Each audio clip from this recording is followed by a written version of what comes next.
Muli po isang pinagpalang araw na naman po sa inyong lahat at sa oras po nito. Patuloy po akong taos-pusong nagpapasalamat sa ating dakilang Diyos na banal na patuloy pong nagbibigay sa akin ng privilege ng opportunity na patuloy pong magamit na instrumento ng ating Panginoon na makapagbahagi po sa inyo ng kanyang mga minsay salita na patuloy pong magiging patnubay at gabay natin sa ating mga buhay.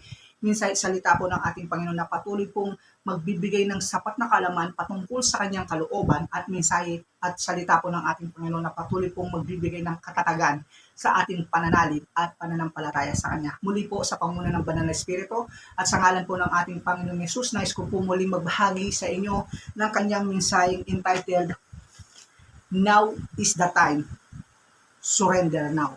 Ayan po. Sa mensaheng ito, nais po tayong paalalahanan ng Diyos na nais niya tayong hikayatin, isuko na ang ating mga buhay sa Kanya dahil ito ang oras para sa pagsuko at pagbabalik loob sa Kanya. Kung ikaw ay buhay at malakas, sa oras na ito ang tamang oras para maisuko mo ang buhay mo sa Kanya. Dahil nasusulat in Book of Kawikaan chapter 21, chapter 27 verse 1, ganito po ang nasulat. Book of Kawikaan 27 verse 1, huwag ipagyabang ang araw ng bukas pagkat di mo alam kung ano ang magaganap. Ayan po.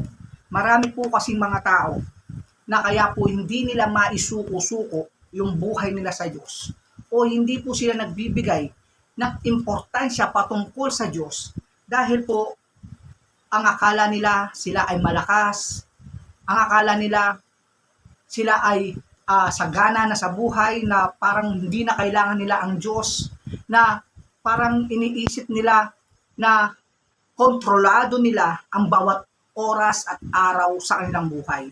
Pero kung babasahin po natin yung Book of Kawikaan, chapter 27,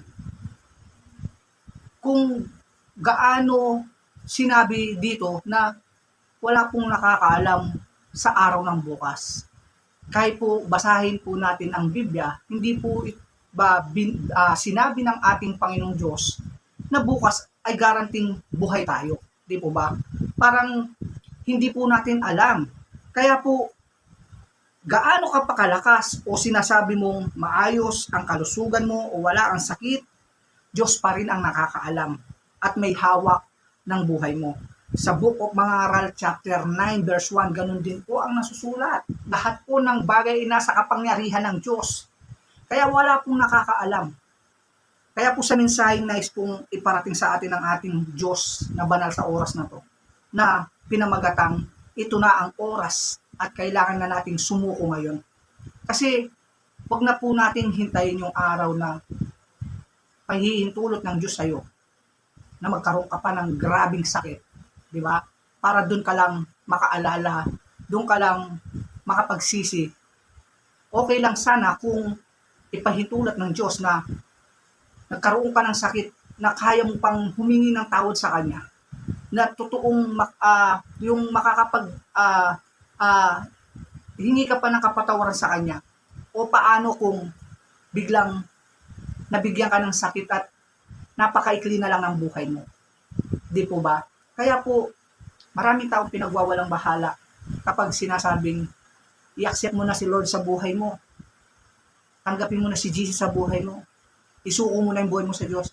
Dahil po doon sa tinatamasa nilang kalakasan, tinatamasa nilang, kala nila maayos yung kanilang buhay, kala nila okay lang, kaya hindi po sila nagkakaroon ng interest na isik si Lord sa kanilang buhay. Kaya po, kung babasahin din po natin ang Book of Thessalonica, ganito po ang nasulat. Book of Thessalonica, chapter 5-3, ganito po. Sapagkat alam ninyo na ang pagdating ng araw ng Panginoon ay tulad ng pagdating ng magnanakaw sa gabi. Kapag sinabi ng tao, tiwasay at panatag ang lahat, biglang darating ang kapahamakan. Hindi sila makakaiwas sapagkat ang pagdating nito ay tulad ng pagsumpong ng sakit ng tiyan ng isang babaeng nanganganak.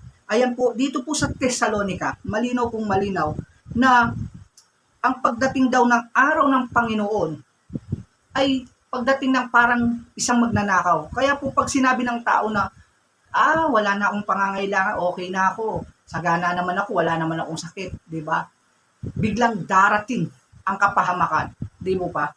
Kaya po, napakagandang mensaheng nais iparating po. Patuloy po tayong pinapaalalahanan ng Diyos na nais niya po tayong maibalik muli sa Kanya.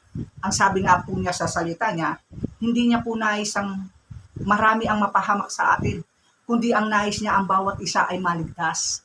Kaya po patuloy po yung paggamit ng Panginoon sa mga taong ginagamit ng instrumento to share His Word, na patuloy na palalahanan ng mga tao na kailangan po natin muling maibalik sa Diyos. At ang oras at tamang panahon ng pagbabalik loob sa Diyos ay yung tinatawag na ngayon. Yung malakas ka pa, yung may hininga ka pa, ito po ang tamang oras, ang tamang oras sa pagbabalik loob sa Diyos. Huwag na po nating paabutin ng, tsaka na lang, kapag ready na ako. Tandaan po natin, kapag may ganito po tayong pananaw, marami pong mga taong may ganitong pananaw na kapag okay na ako, doon na lang ako, kay Lord, pag marami pa kasi akong ginagawang kasalanan. Tandaan mo, hindi mo kayang baguhin ang sarili mo. Ang ganyang pananaw ay pananaw ng taong mangmang. Kapag sinabi mong tsaka ka na lang magbabalik loob kay Lord kapag nabago ka na, hindi mo mababago yung sarili mo. Tanging Diyos lamang ang makakapagbabago sa buhay mo.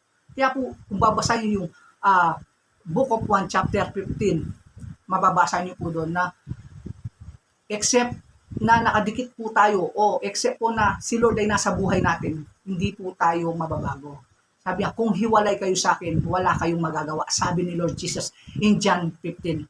Kaya po, sabi po sa Book of Hebrew, chapter 3, verse 7 to 8, ganito po ang nasulat. Kaya tulad ng sinasabi ng Espiritu, kapag ngayon ang tinig ng Diyos ay narinig ninyo, huwag patigasin ang iyong mga puso, tulad noong naging magsik ang iyong mga ninuno doon sa ilang at subukin nila ako. Sabi po ng ating Panginoon na pag narinig po daw natin ang kanyang tinig, ay huwag na nating patigasin ang ating mga puso. Paano po natin malalaman kung nangungusap na nga si Lord sa atin? Ito po ang isang sinyalis na ang Diyos ay nangungusap na po sa inyo. Kapag po may mga tao nang nagbabahagi ng salita ng Diyos sa inyo at nakakarinig na po kayo ng mga ganitong mensahe, that is the sign na nangungusap na po ang Panginoong Diyos sa inyo. Kaya po ang sabi niya, kapag narinig nyo na ang kanyang tinig, ang inyong puso ay huwag nang patigasin. Yan po ang paalala ng ating Panginoong Diyos. Kaya po, to be close, kaya mga kapwa at kaibigan ko, huwag po natin baliwalain ang paalala ng Panginoong Diyos sa pamamagitan ng mensaheng ito. Nais ng Panginoon na maibalik tayo sa Kanya dahil mahal niya tayo. Nais niyang makasama ka at ako sa buhay na walang hanggan. Ayaw niyang mapahamak ang bawat isa at tandaan natin, lahat ng nasa mundong ito ay temporal lang.